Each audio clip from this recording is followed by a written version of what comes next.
Ramaswamy Krishnamurthy, better known by his pen name Kalki. He was an Indian writer, journalist, poet, critic, and Indian independence activist, yani freedom fighter. He was named Kalki after the 10th and last avatar of God Vishnu. Kalki was born in Chennai. This story is about a vain, pompous king. The story reflects on the ego of those in power. It mocks at how man deals with helpless animals. So let us watch the English and Hindi summaries of the chapter. The Tiger King, written by Kalki. Hari Om, Shanti Om. Maharaj, the prince will grow and become warrior of warriors, champion of champions. But, what is this but? But, one day he will have to die. Oh, who spoke? Who laughed? Is it the prince? Yes, all born will one day be dead. You have to tell me how I will die. Oh, the prince is talking. How can he talk? Okay, prince, I will tell you. The prince was born in the hour of the bull. Bull and tiger are enemies. Therefore, death comes from the tiger. Okay then, let all tigers be afraid of me. Beware, tigers! Beware of me! The 10-day-old prince had spoken. Was this the truth? Or was it a rumor? The baby prince spoke. But this story was common in Pratabandapuram public. The Janta. Prince Jang Bahadur started growing up. He would see English movies. He got English tuitions. Hey, Crown Prince. English lessons can wait. Prince, please drink the milk your English nanny has brought for you. Hi, my child. Yes, English cow's fresh milk I brought for you. Please take. Stop English lessons for a while. The prince grew up to be a Maharaj, Jang Bahadur. He thoroughly remembered what the chief astrologer had predicted about his future, that he will die due to a tiger. So he went to the jungle, to the forest, to kill a tiger. Tie! I have killed my first tiger. I will show this dead animal to the astrologer.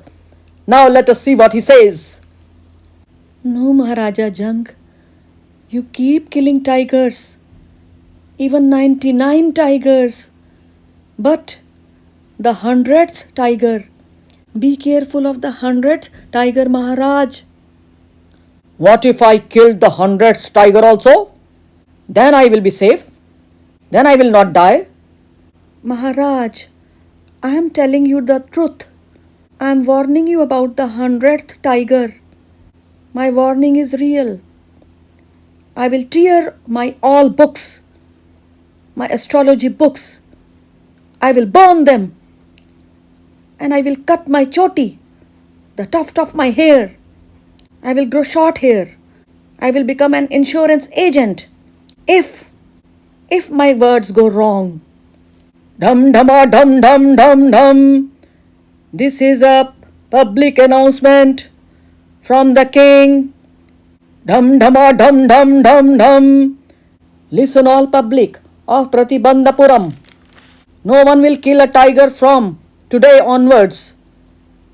Only Maharaj will kill tigers. If you ever kill, you will be punished. Your all property will be taken away by the Maharaj.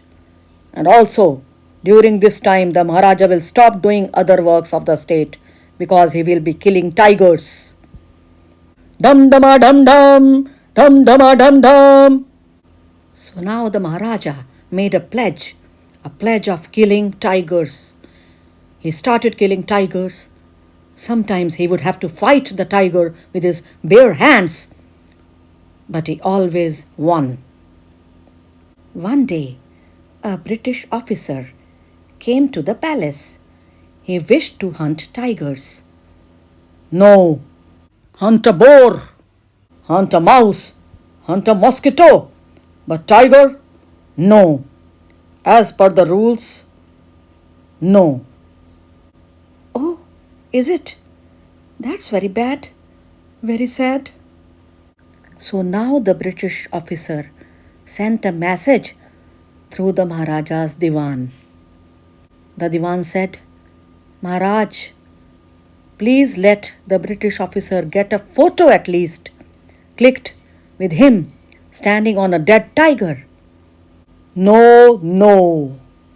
It's a no again. Sorry, this cannot happen. If I say yes, other British officers will also start coming. Oh, I am so afraid of losing my throne. The British officer may get very angry due to this.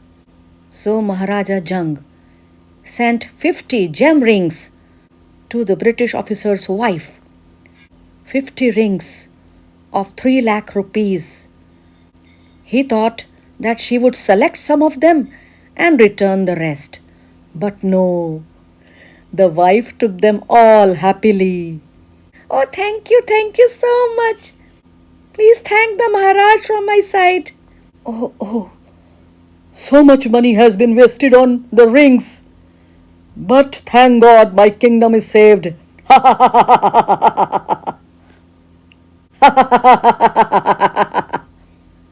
Gradually, slowly, the Maharaj kept killing tigers. In 10 years, he could kill 70 tigers. But I'm searching and searching. Where are the rest of the tigers? Where are the rest of the tigers in the forest of Pratibandhapuram? Where have they gone?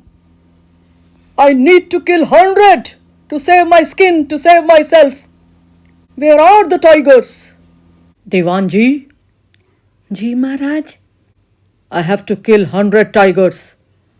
I have killed only 70. My jungle is empty of tigers now. Search a princess whose kingdom has many tigers. I will marry such a princess. Okay. Ji Maharaj. So the Maharaja married a princess.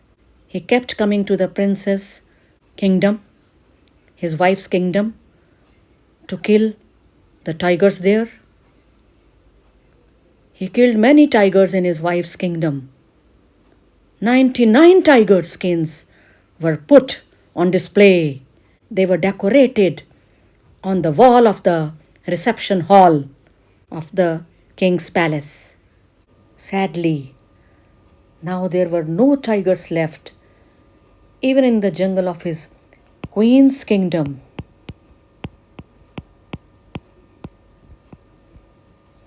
Where is the 100th tiger? I have to kill it to save myself. I'm sad, very sad. Soon, a happy news came from one of the villages of Pratibandhapuram, his own kingdom. Maharaj, Maharaj, Maharaj, Maharaj, save us! Us villagers from this tiger. A tiger keeps attacking our village. So the Maharaja went to help the villagers. He kept searching for the tiger who was attacking the villagers. But no, he could not find the tiger, the 100th tiger. So many days have passed. No tiger. Where is the 100th tiger? I'm very angry, Diwanji, very angry. Diwanji. Yes, dear wife. Diwanji, good that you have brought this old tiger from Madras. Now your job will be saved. You will not have to quit your job. Ha ha ha ha, yes. This is my plan. So the Diwan of Pratibandhapuram and his wife, they put the old tiger in Pratibandhapuram forest so that the king could see it and kill it and be happy. Maharaja Jung Jung Bahadur, he found this old tiger in the forest and shot at it. The tiger fell down. Maharaja was very happy. Ha ha ha ha ha ha ha! Finally, I have killed the 100th tiger. So saying, he went away. But the officials later saw that this old tiger was not dead. He was just full of shock. Shock of the bullet. The bullet did not hit it. Oh, the Maharaj does not know. The tiger is alive. I, the hunter, Maharaja's hunter, I will shoot this tiger. Tar! Only in one bullet, the tiger was dead. Maharaja's hunters decided not to tell any of this to the king. Now I am saved from death. I have killed the 100th tiger also. Look, this is the 100th tiger's tomb that we have erected. I am so happy. I am saved. So this is the shopping center of Pratibandhapuram. Okay, I have searched shops. My sons, your prince, his 3rd birthday is approaching. I am searching for a nice gift for the prince. Ah, this wooden tiger. This wooden tiger seems to be the perfect gift. What is its price? Oh God, how do I tell the Maharaj that the gift that he has liked is of only 2 annas and a quarter, so cheap? I may be punished by him. Your Majesty, this is very rare example of craftsmanship, work of art, craft, at a bargain of 300 rupees. Very well, very good. Let this be a gift from your side to my son, the crown prince, on his birthday. Give it to me. Ji Maharaj. The wooden tiger toy, it was so rough, its surface. It was not nicely made. Rough surface was there. There were tiny wood pieces hanging out. One of these pieces pierced Maharaja's right hand. Ah! Ouch! The infection grew in the finger. It spread to the arms. We will have to operate the Maharaja. So 3 surgeons from Madras, they were called for the operation. They came and operated the Maharaja, his finger. The 3 famous surgeons started operating on the finger of the Maharaj. Finally, the 3 surgeons, they came out of the operation theatre after some time. Operation was successful. The Maharaja is now dead. In this manner, the 100th tiger took the final revenge upon the Tiger King. The 100th tiger took its final revenge upon the Tiger King, that is Jung Jung Bahadur. Destiny happens. No one can stop the destiny from happening. No one can change the future. Om Hari Om. महाराज, ये बालक हमारा नन्हा राजकुमार आगे जाकर योद्धाओं का योद्धा बनेगा, चैंपियनों का चैंपियन बनेगा लेकिन लेकिन क्या राज ज्योतिषी? लेकिन एक दिन राजकुमार को बड़े होकर मरना होगा।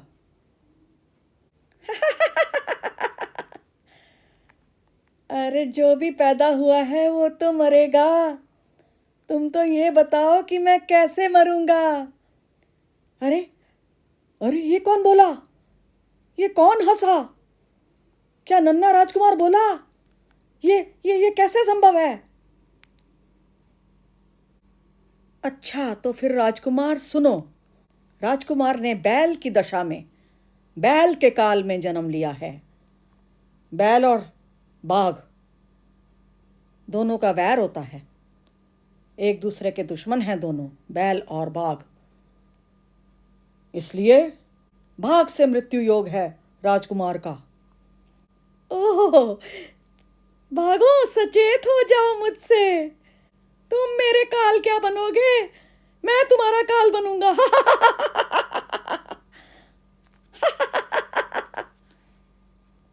सावधान भागो, सावधान।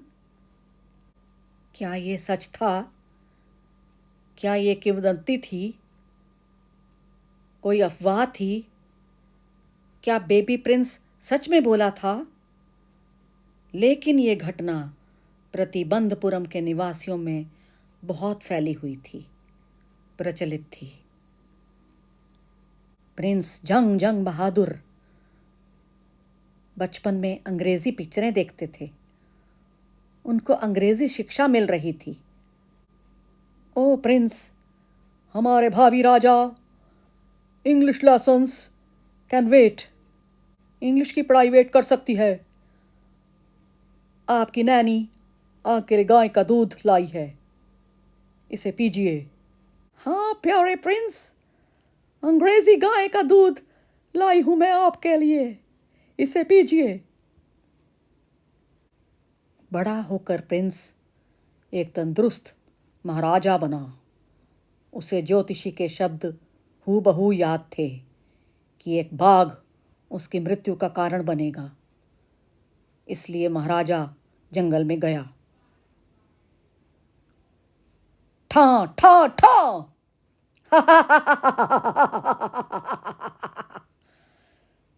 मैंने अपना पहला बाघ मार गिराया है। इस मरे हुए बाघ के दर्शन कराता हूं ज्योतिषी को। देखता हूं इस बारे में अब वो क्या कहता है, वो ज्योतिषी। नहीं नहीं महाराजा जंग, समझिए, आप बाघ पर बाघ मारते जाएंगे।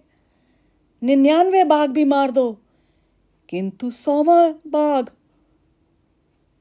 बाघ आपका काल बन सकता है। 100वें चीते से सावधान रहें। और अगर मैं उस 100वें बाघ को भी मार दूं तो फिर तो मैं बच जाऊंगा मृत्यु योग से। महाराज, मेरी चेतावनी सच्ची है। मैं अपने ग्रंथ, अपनी ज्योतिष की पोथियां फाड़ डालूंगा, जला दूंगा, स्वाहा कर दूंगा। मैं अपनी चोटी काट डालूंगा, अपने बाल छोटे कर लूंगा, और तो और बीमा एजेंट बन जाऊंगा अगर मेरे शब्द गलत साबित हुए तो। ढम ढमा ढम ढम, ढम ढमा ढम ढम। सुनो सुनो प्रतिबंधपुरम की जनता, सुनो। हमारे महाराज का आदेश है, आज से कोई भी किसी भी बाघ को नहीं मारेगा। केवल महाराज ही बाघों का शिकार करेंगे। महाराज राज्य के और काम स्थगित कर देंगे। किसी ने अवहेलना की तो दंड मिलेगा। उस व्यक्ति की तमाम जायदाद छीन लेंगे महाराज, जब्त कर लेंगे। ढम ढमा ढम ढम, ढम ढमा ढम ढम। सो महाराज बाघ मारने में मगन हो गए। उन्हें और कुछ ना सूझता था। बहुत सारे बाघ मार गिराए, टाइगर किंग कहलाए। अब कभी कभी तो निहत्था लड़ना पड़ता था महाराज को बाघों से, पर जीत सदा महाराज की ही होती थी। एक दिन महल में एक बड़ा ब्रिटिश अफसर आया। उसने बाघ के शिकार की इच्छा जताई। नहीं, नहीं, जंगली सुअर का शिकार करो मंजूर है, चूहे का शिकार करो मंजूर है, मच्छर का शिकार करो मंजूर है, पर चीते का शिकार नहीं, वर्जित है। ओह, ये तो बहुत बुरी बात है, बहुत बुरा लगा सुनकर। अब ब्रिटिश अफसर ने महाराजा को एक संदेशा भिजवाया, उन्हीं के दीवान के द्वारा। महाराजा का दीवान बोला, महाराज, ब्रिटिश अफसर को केवल एक फोटो चाहिए, एक फोटो किसी मरे हुए बाघ पर पैर रखे हुए, एक अदना सा फोटो। नहीं, नहीं, यह नहीं होगा। ऐसा हुआ तो फिर कई ब्रिटिश अफसर पीछे पीछे आएंगे। ओह हाय, मुझे मेरी गद्दी छीनने का खतरा लग रहा है, मेरा सिंहासन डोल रहा है। ब्रिटिश अफसर को बहुत नाराज कर दिया है लगता है मैंने, मेरा क्या होगा। सो महाराज ने हीरे, मोती, जवाहरात, नगों वाली 50 अंगूठियां खरीदी, 3 लाख रुपए की, और इनको भिजवा दिया गिफ्ट के तौर पर उस अंग्रेज अफसर की बीवी को। महाराज ने सोचा था 1-2 अंगूठियां चुन लेगी और बाकी वापस कर देगी, लेकिन नहीं, अंग्रेज लेडी सारी अंगूठियां डकार गई। थैंक यू सो मच, बहुत बहुत धन्यवाद। अपने महाराज को धन्यवाद करना इन अंगूठियों के लिए। थैंक्स। हे भगवान, इतना सारा पैसा खर्च हो गया उन अंगूठियों के तोहफे पर, लेकिन शुक्र है मेरा सिंहासन तो बच गया, मेरी गद्दी तो बच गई चले जाने से। 10 वर्षों में महाराज ने 70 बाघ मार डाले, उनका शिकार कर डाला अपने राज्य के जंगल के। बाकी बाघ कहाँ हैं? कहाँ है और बाघ? प्रतिबंधपुरम के जंगल के मुझे 100 बाघ मारने हैं, कहाँ है बाघ? दीवान जी, मुझे 100 बाघ मारने हैं, मैंने सिर्फ 70 बाघ मारे हैं अभी तक। हमारा जंगल खाली हो चुका है, कोई बाघ नहीं बचा। ऐसा करो, एक ऐसी राजकुमारी ढूंढो जिसके राज्य में ढेरों बाघ हो, मैं उस राजकुमारी से ही शादी करूंगा। जी महाराज, जैसी आपकी आज्ञा। सो महाराजा जंग बहादुर ने ऐसी ही एक राजकुमारी से शादी कर ली। राजा अपनी पत्नी के देश में जाता, बार बार जाता और बाघों का शिकार करता रहता। प्रतिबंधपुरम के पैलेस के रिसेप्शन हॉल में उसकी दीवार की शोभा बढ़ा रही थीं 99 बाघों की खालें।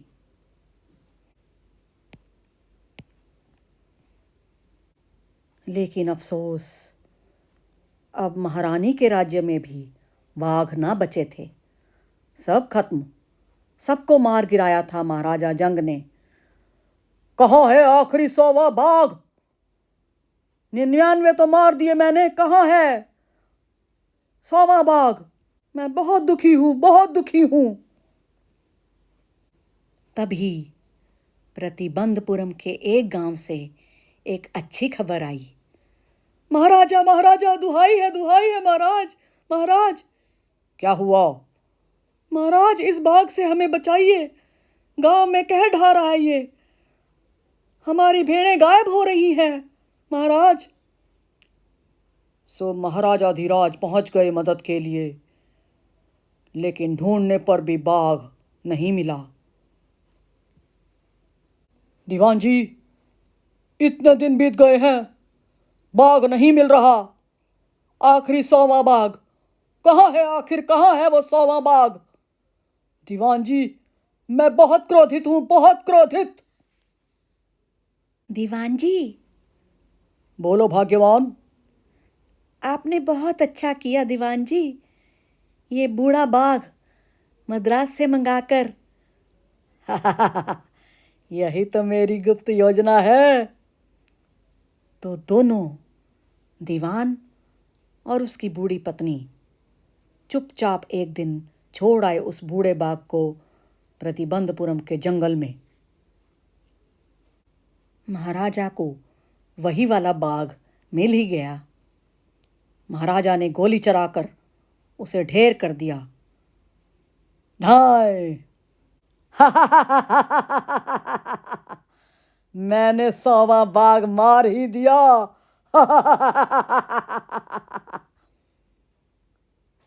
महाराजा तो चले गए, लेकिन पीछे उनके राज शिकारियों ने देखा बाघ जिंदा था। गोली उसके पास से निकल गई थी, बिना उसे छुए। बाघ तो गोली के सदमे से ही गश खाकर गिर पड़ा था, बेहोश था। एक शिकारी बोला, मैं ही गोली मारकर इस बाघ को ठिकाने लगा देता हूं। ठाई। एक ही गोली में बाघ ढेर हो गया। अब सुनो सभी राज शिकारियों, सुनो, हम ये सारी घटना महाराज को बिल्कुल भी नहीं बताएंगे। अच्छा। हाँ, इस सब से बेखबर महाराजा जंग जंग बहादुर बहुत खुश था। वह मृत्यु से, काल से जो बच निकला था, सुरक्षित था। मैंने 100वां बाघ भी मार गिराया। ये है उसकी याद में एक कब्र, ये कब्र बनवाई है उसकी याद में। 100वें बाघ की याद में। अब जाकर महाराजा थोड़ा फ्री हुआ था। ओह, तो ये हमारे राज्य की मार्केट है। बहुत सारी दुकानें देखी हैं, कुछ अच्छा नहीं मिला काम का। हाँ, ये लकड़ी का बाग, ये खिलौना, ये तो गजब का गिफ्ट रहेगा मेरे नन्हे राजकुमार के लिए, उसके 3रे जन्मदिन का तोहफा। कितनी कीमत है इस खिलौना बाग की? अब महाराज को कैसे बताऊं कि जो खिलौना उन्होंने चुना है वो केवल 1 आना और 1/4 सिक्के का है। इतना सस्ता, वो तो मुझे दंडित ही कर देंगे। जी महाराज, ये कलाकारी का अद्भुत नमूना है, श्रेष्ठ कलाकारी है ये पड़ेगा जी 300 रुपये का महाराज। तो बहुत अच्छे, शाबाश। अब यही गिफ्ट दोगे तुम अपने राज्य के राजकुमार को, उसके जन्मदिन का तोहफा। पैक करके दे दो मुझे इसे। जी महाराज, जरूर। लकड़ी के खिलौना बाग की सतह खुरदरी थी, नुकीले तिलों से बनी हुई, नुकीले तिलों से, तिनकों से भरी हुई। महाराजा के दाएं हाथ की अंगुली में यह शैतीर एक तिनका चुभ गया।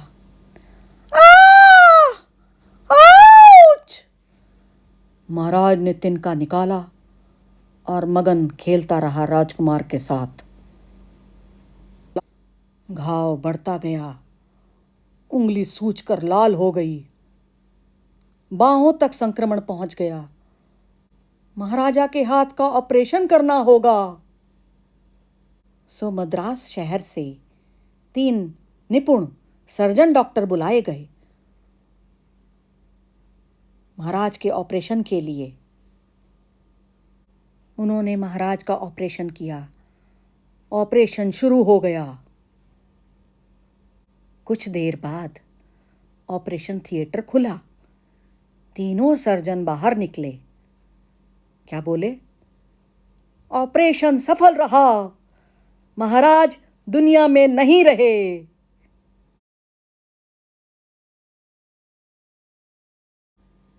तो इस प्रकार 100वें बाघ ने टाइगर किंग से यानी महाराजा जंग बहादुर से बदला ले ही लिया। होनी को कोई नहीं टाल सकता, भाग्य के लेखे को कोई नहीं बदल सकता, कितनी भी कोशिश करे कोई भी नहीं।